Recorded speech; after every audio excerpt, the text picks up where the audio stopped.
Assalamualaikum warahmatullahi wabarakatuh.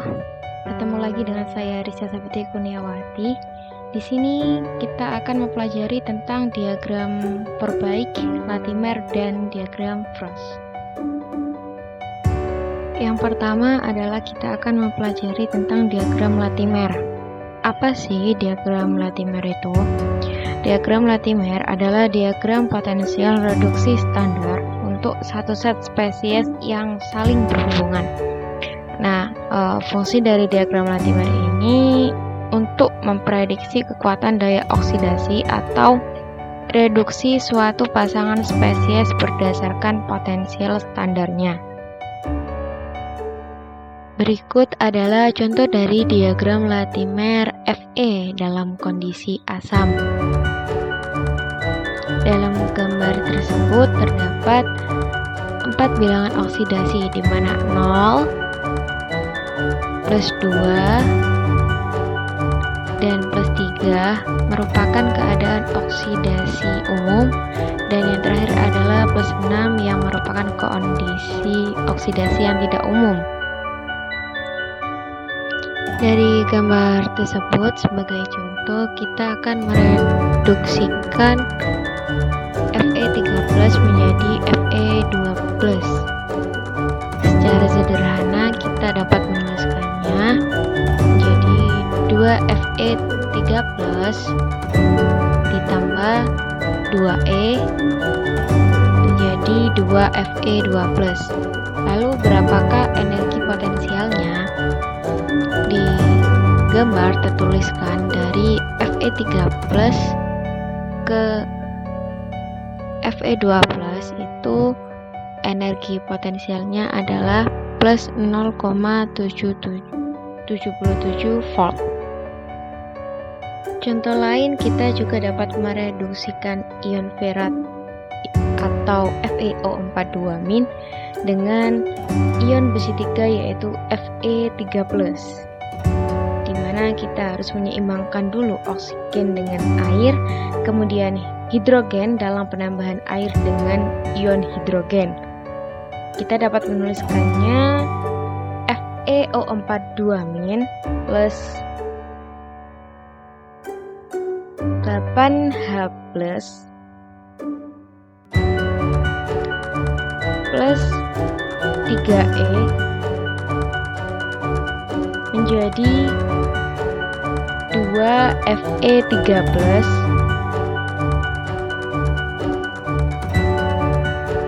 plus 4H2O. Lalu berapakah energi potensialnya? Kita dapat melihat dari gambar bahwa FeO42- ke Fe3+ itu energi potensialnya plus 2,20 volt. Nah, itu adalah reaksi sederhananya ya. Jadi kesimpulannya, kalau kita ingin mereduksikan FeO42- ke Fe3+, maka energi potensialnya adalah plus 2,20 volt. Kalau Fe3+ ke Fe2+, maka energi potensialnya plus 0,77 volt. Begitu pula kalau Fe2+ ke Fe, maka energi potensialnya adalah min 0,44 volt. Ya, itu reaksi sederhananya ya. Kalau misalnya ini ya, kalau kita ingin menentukan energi potensial ya dari Fe3+ ke Fe, kebetulan di situ sudah ada energi potensialnya itu min 0,04 V. Nah, kalau misal belum ada, maka kita harus mencari reaksi yang pertama dulu.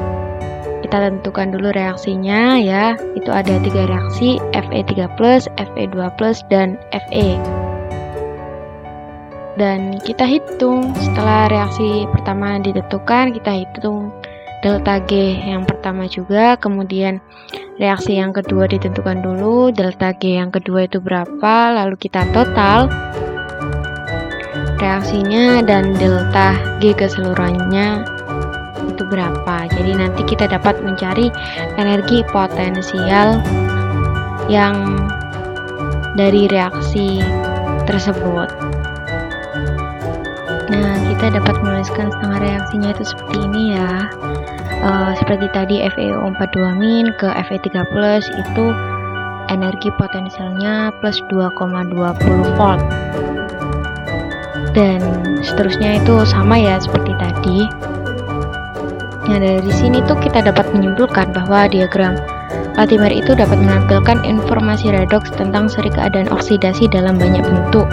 Lebih dari itu juga dapat memprediksi sifat redoks dari spesies. Seperti contoh ya, nilai positif tinggi pada ion ferat atau FeO42- dan ion besi 3 menunjukkan bahwa ion ferat ini merupakan agen pengoksidasi yang paling kuat, sehingga dia itu sangat mudah untuk direduksi. Sedangkan pada angka negatif yang kanan itu, dia merupakan agen pereduksi. Jadi logam besi ini tuh dapat digunakan sebagai agen pereduksi karena dia sendiri merupakan teroksidasi menjadi ion besi. Nah, di situ dituliskan Fe6+ itu merupakan oksidator dan Fe merupakan reduktor. Selanjutnya adalah contoh dari diagram Latimer. Fe dalam kondisi basah.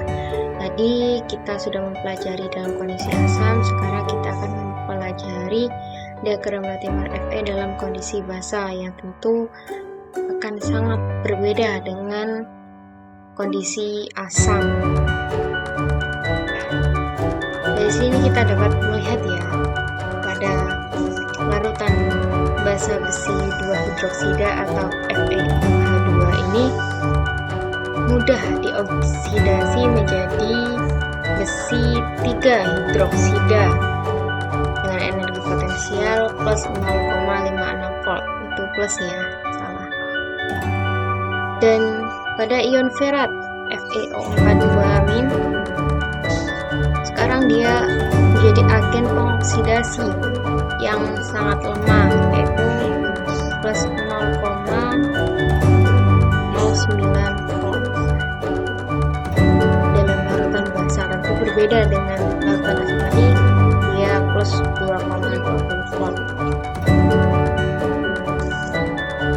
Nah, di sini kita bacanya seperti ini ya. Yang pertama, FeO42- menjadi FeOH3, jadi energi potensialnya plus 0,09 volt. Lalu FeOH3 ke FeOH2, ini energi potensialnya 0,56 volt. Lalu FeOH2 ke Fe itu energi potensialnya min 0,89 volt. Oke, selanjutnya kita akan mempelajari tentang diagram Forsyth. Kira-kira apa ya diagram Forsyth itu? Ya, diagram Forsyth itu sering disebut dengan diagram pH.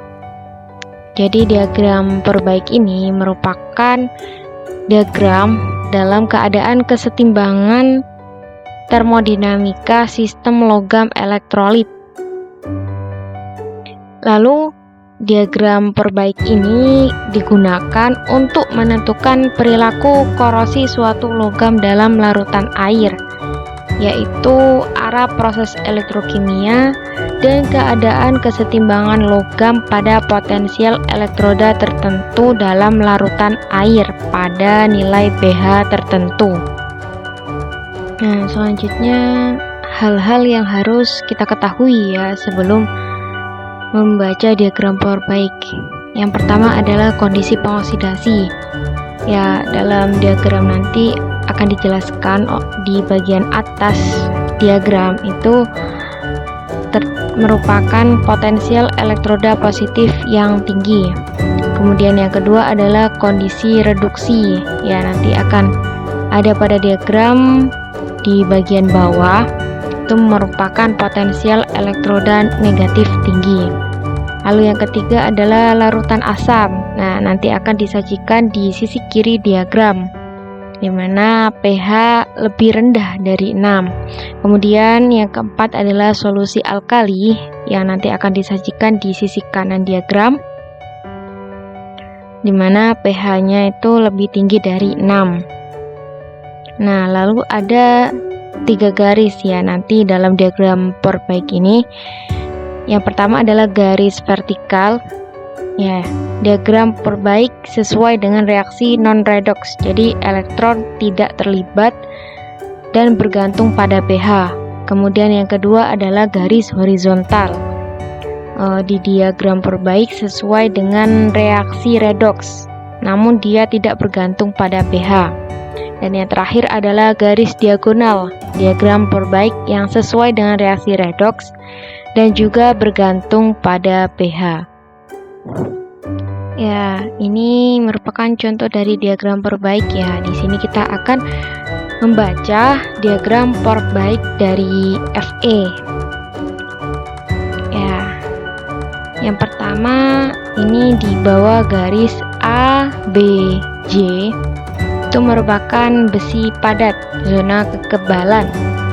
Reaksi elektrokimia di zona ini berlangsung ke arah reduksi ion besi. Tidak ada korosi yang terjadi di zona ini ya. Kemudian selanjutnya di ABNCD.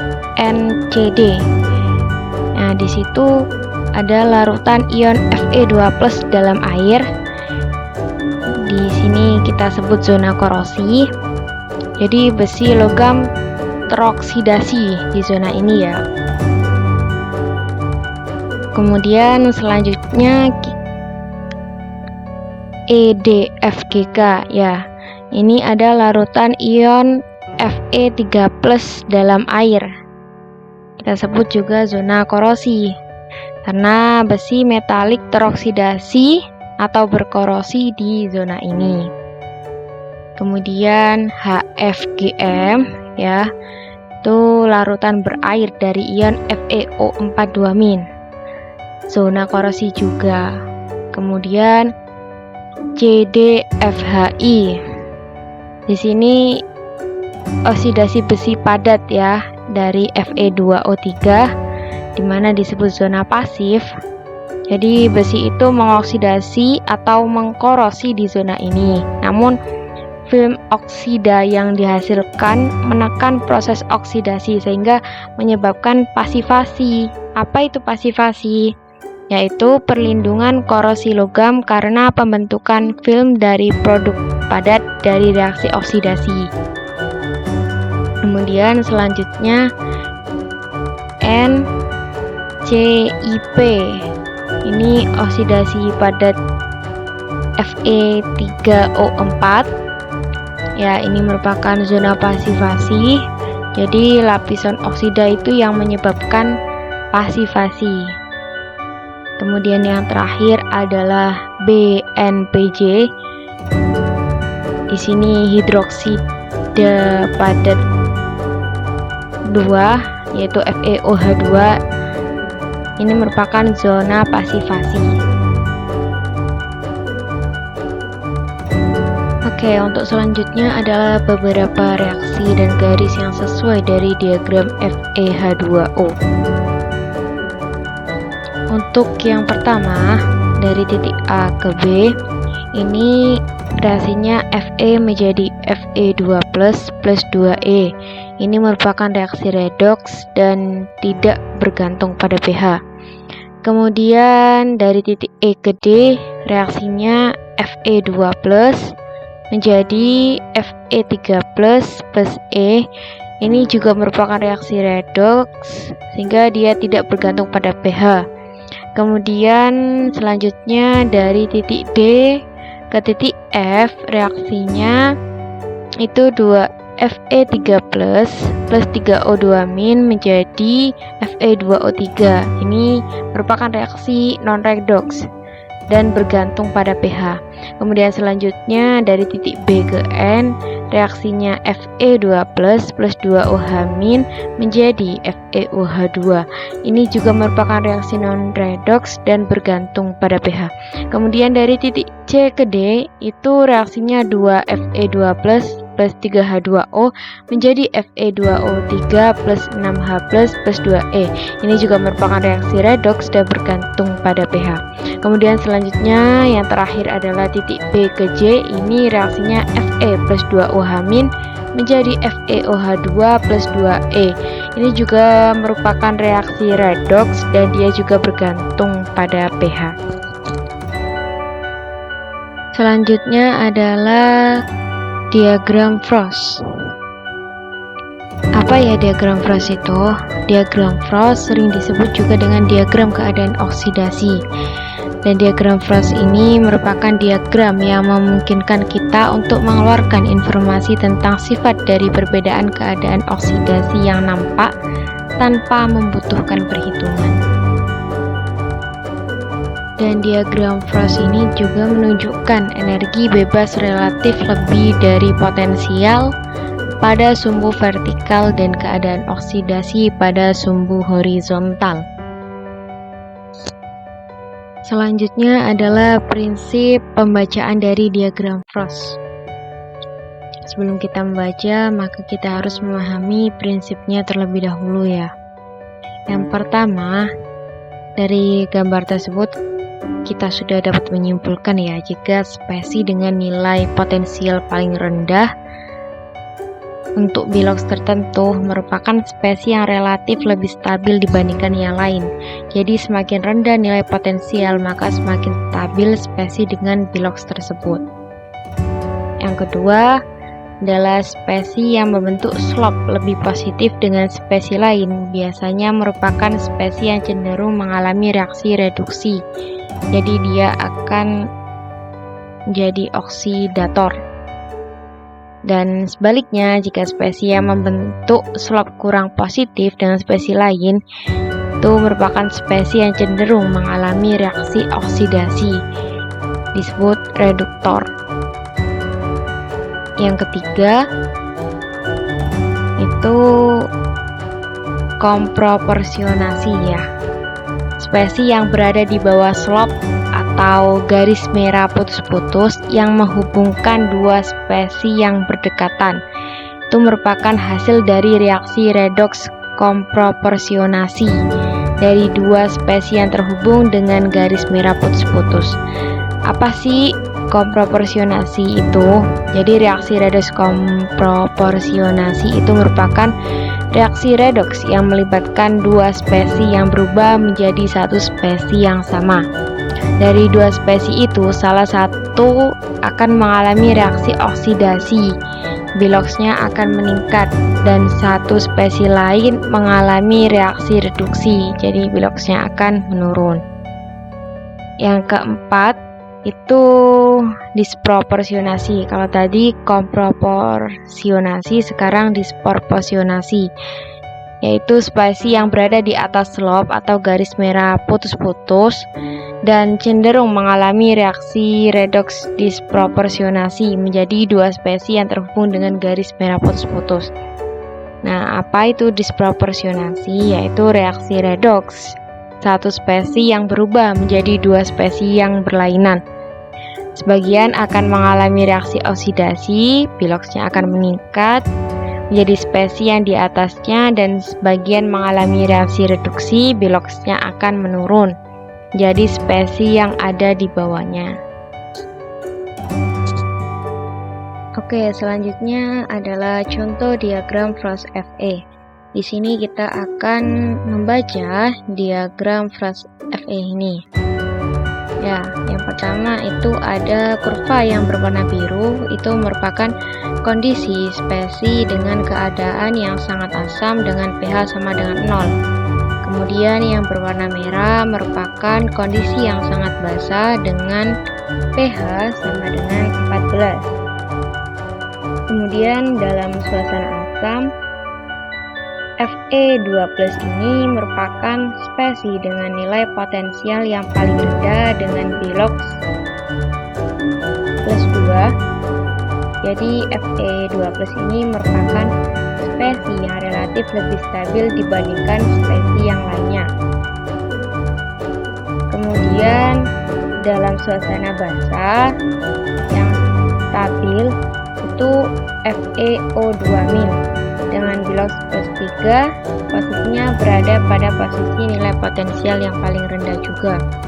Kemudian dalam suasana asam ada FeO2+ yang merupakan spesies dengan daya reduksi yang terkuat.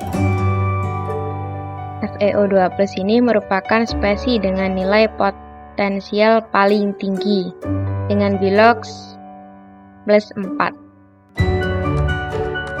Ya, pada diagram ini terletak di kanan atas.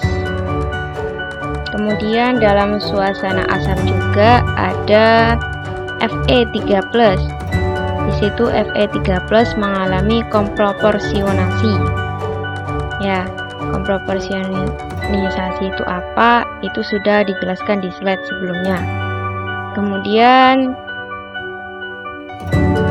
spesies yang berada di sebelah kiri yaitu Fe pada diagram Frost itu merupakan spesies yang dapat menjadi reduktor yang cukup baik, jadi sifatnya itu moderat atau sedang.